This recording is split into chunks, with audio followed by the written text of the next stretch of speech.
আসসালামু আলাইকুম, সবাই কেমন আছেন? আজকে আমার দেবরের বার্থডে, তাই কি করলাম আপনাদেরকে দেখাবো। আজকে আমি হালিম রান্না করব।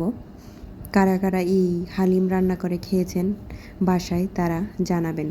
আমার দেবর হালিম খেতে পছন্দ করে, তাই আমি ওর বার্থডেতে একটু হালিম রান্না করলাম। হালিমটা কিভাবে রান্না করছি এভাবে আপনারা সিম্পলের মধ্যে রান্না করে খাবেন, দেখবেন খুব মজা হয় এভাবে রান্না করে খেলে।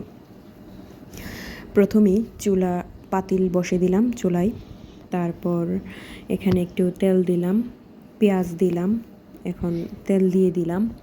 তেল আগেও দিছি, এখন আরেকটু দিচ্ছি, কম হচ্ছে মনে হচ্ছে। তারপর এলাচি, দারচিনি। আমরা মাংস যেভাবে রান্না করি ওই মশলাগুলো দিতে হয়। এখানে আদা রসুন পেস্ট হাফ চামচ করে দিলাম, তারপর একটু পানি দিলাম।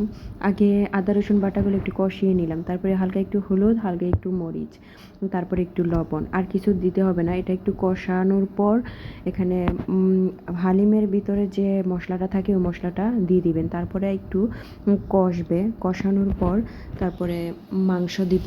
মাংসটা যত বেশি হয় ততই ভালো হয়। আমাদের আসলে মাংস তেমন ছিল না, অল্প মাংসই ছিল। আর আমার দেবরের যে বার্থডে ছিল আসলে আমি জানতাম না। আমার ছোট দেবর বলতেছে আজকে নাকি ওর বার্থডে, তাই ভাবলাম যে ঘরে যা আছে তা দিয়ে দেখি কি করা যায়। তারপরে ও একটু হালিম পছন্দ করে, তাই ওনার জন্য একটু হালিম করলাম। হালিমটা খুব মজা হয়েছিল।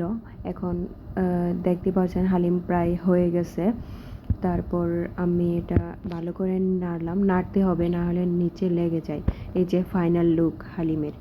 তারপর আমি একটু বের হলাম, আমি ওর জন্য একটা কেক আনবো। দেখতেছি আমার বাজেট যেরকম আছে ওই রকমের মধ্যে একটা কেক আনার চেষ্টা করতেছি।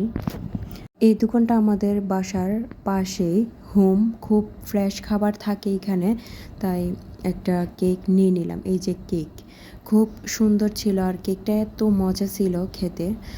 তাই এই তো আমার মেয়েও ছিল, আমার শাশুড়ি ছিল, আমার দেবর এই তো কেক কাটতেছে। আর কিছু করি না, আসলে হুট করে হয়ে গেছে তো, এই আর কি। সবাই ভালো থাকবেন। আসসালামু আলাইকুম।